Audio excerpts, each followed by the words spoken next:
दोस्तों, आज के इस विश्लेषण में हम किसी आम थ्योरी या डेटा पर बात नहीं करने वाले। आज हम एक ऐसी सच्ची घटना की गहराई में उतरेंगे जिसने मुंबई के एक आम परिवार के रोंगटे खड़े कर दिए। ये कहानी किसी भी थ्रिलर फिल्म से कहीं ज्यादा खौफनाक है। तो चलिए, बिना वक्त बर्बाद किए इस रहस्य की परतों को खोलते हैं। सोचिए, आपका अपना घर जो दुनिया की सबसे सुरक्षित जगह होनी चाहिए, अचानक एक भयानक जाल बन जाए तो? इस पूरे खौफ को हम स्नेहा नाम की एक लड़की की नज़रों से देखेंगे। सोचकर ही हैरान होती है कि उस बंद घर में, उस भयानक अकेलेपन में उसने क्या कुछ महसूस किया होगा।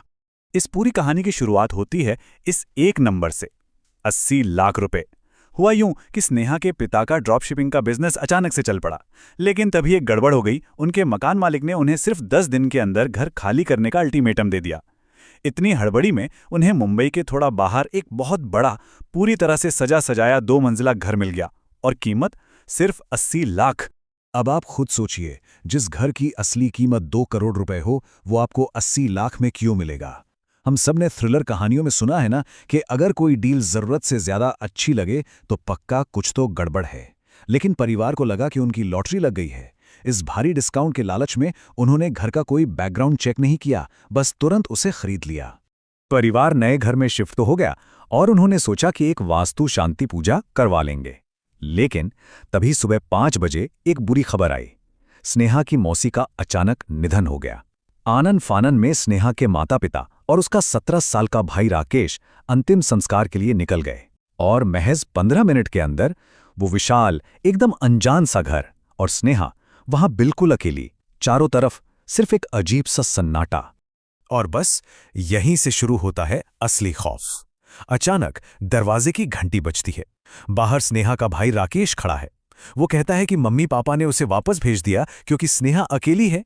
स्नेहा उसे अंदर बुलाती है और रिलैक्स होकर किचन में दोनों के लिए मैगी बनाने लगती है। लेकिन जब वो मैगी लेकर बाहर आती है तो टीवी चल रहा होता है, पर राकेश वहां होता ही नहीं है।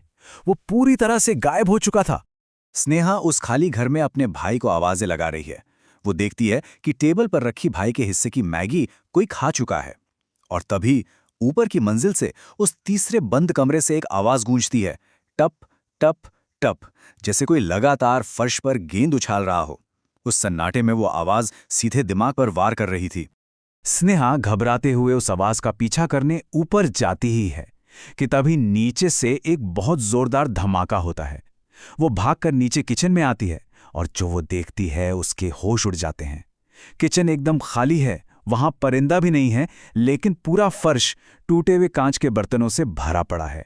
सोचिए, एक बंद घर, एक अकेली लड़की, और ये खौफनाक नजारा कोई भी सुन पड़ जाए। डर अब अपने चरम पर था। तभी अचानक दरवाजे की घंटी बहुत जोर जोर से, पागलों की तरह बजने लगती है। स्नेहा कांपते हाथों से दरवाजा खोलती है। सामने उसके माता पिता खड़े हैं। लेकिन रुको, उनके साथ एक अनजान 6-7 साल की बच्ची भी है। स्नेहा घबराकर पूछती है कि आप लोग इतनी जल्दी कैसे आ गए, और ये बच्ची कौन है? लेकिन उसके माता पिता कुछ बोलते ही नहीं। वो उसे ऐसे अनदेखा कर देते हैं जैसे स्नेहा वहां वजूद में ही ना हो। अब जो हुआ वो सच में रोंगटे खड़े करने वाला था। एक तरफ स्नेहा डर से कांप रही है, रो रही है, टूटे बर्तनों और गायब भाई के बारे में चिल्ला रही है, और दूसरी तरफ उसके पिता बिल्कुल शांत, पैर पर पैर रखकर आराम से अखबार पढ़ रहे हैं। माँ चुपचाप उस अनजान बच्ची को बची हुई मैगी खिला रही है। और सबसे भयानक चीज पता है क्या थी? वो छोटी बच्ची बिना चम्मच के अपने दोनों नंगे हाथों को कटोरी में डालकर बिल्कुल जानवरों की तरह वो मैगी खा रही थी। स्नेहा इस पागलपन से हताश होकर अपने खाली कमरे में आ जाती है। कमरे का पंखा बंद है, खिड़कियां बंद हैं।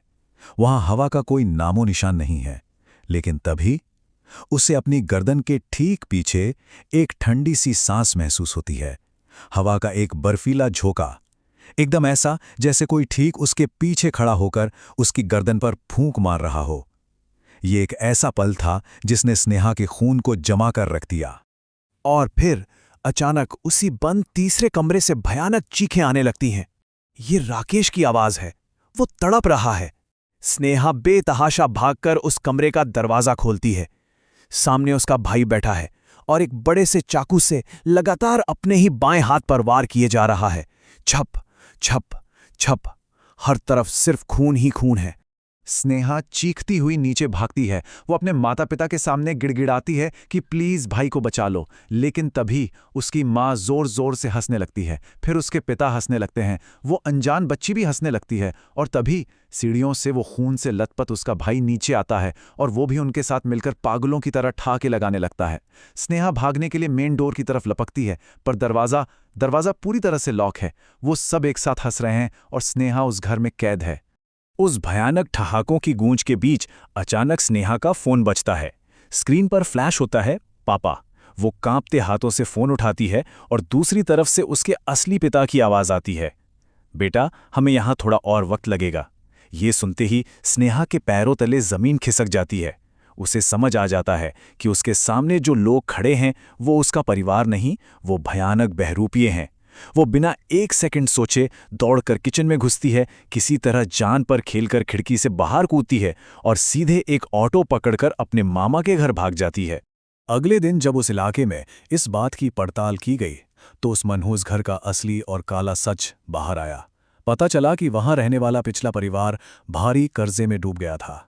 हताशा में आकर माता पिता ने अपने 2 बच्चों और खुद को जहर दे दिया था। ये आत्माएं दरअसल किसी को फिजिकली कोई नुकसान नहीं पहुंचाती हैं, बल्कि ये तो उस घर में आने वाले परिवार का ही रूप ले लेती हैं और ऐसा साइकोलॉजिकल टॉर्चर पैदा करती हैं कि लोग अपना भारी नुकसान करवाकर भी तुरंत उस घर को कौड़ियों के दाम बेचने पर मजबूर हो जाते हैं। लेकिन इस पूरे विश्लेषण के बाद भी एक सवाल है जो दिमाग से नहीं जाता।